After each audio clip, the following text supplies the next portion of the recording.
Well, thanks so much from the business desk. Earlier on, we had told you that massive protest has indeed ensued in Mozambique following the recent announcement made concerning the elections.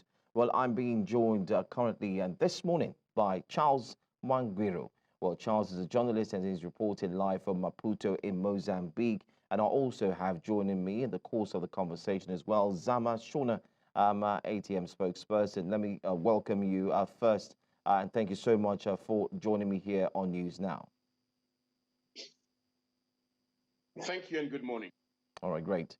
What is the mood like? Let's start at first. What's happening in Mozambique as we speak? Following the announcement, we do hear that the protest has indeed taken a new turn. So can you share with us what's currently happening right now? The situation is getting more and more intense. Throughout the night, I had gunshots ringing almost from all corners of the city. Protesters in the neighboring city of Matola did not sleep at all. There was gunfire along the night, and we could see through the video circulating in Maputo that many police stations were torched throughout the night, and including some of the private and public buildings were also set ablaze last night. Mozambicans are really angry about the election outcome, which was announced yesterday by the Constitutional Council. Wow. Can you share with us? So what's the security forces? What are they doing about the protest, which has taken a different turn? What's happening to people who are living in these areas as well? Any updates? Are there lives that have been lost? Can you help us paint a picture? We don't have the figures as yet, but the situation on the ground seems to be very tense.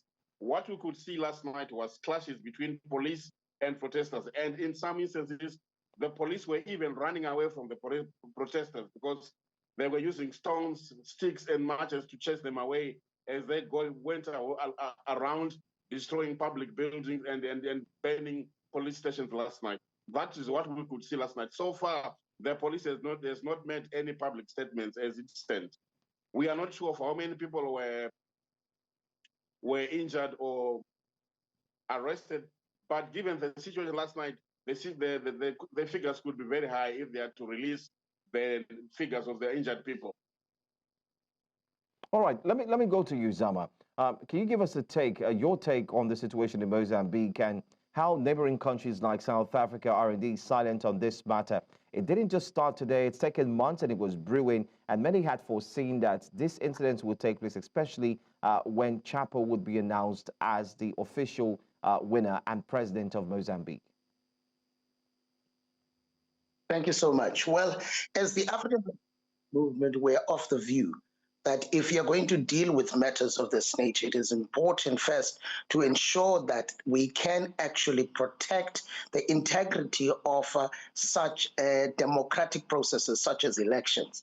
And when there are disputes, it is imperative that the electoral body of the country must do all that is within its power to try and save the elections. Now, elections from registration to actually the declaration of elections, it is very important that the electoral body must always at all times try and actually deal with issues that would actually end up in situations of this nature. So for us as the African Transformation Movement, we believe that some of these things could have been sorted should the democratic process been exhausted to the fullest. And right now, with the scenes that we're seeing right now, there's a lot of unhappiness that is seen.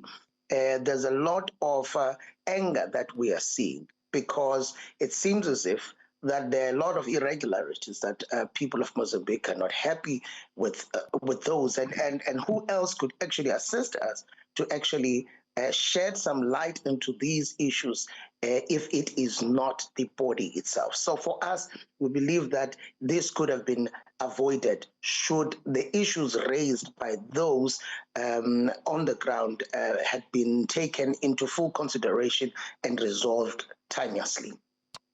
Well, I'm going to look forward to see what will come out of this one. Hopefully, we'll get more updates. But I want to say thank you so much, Zama, for speaking with us. And also thank you so much as well to our other guest who indeed has joined us. That's Mr. Mangwiro. Thank you for the update as well.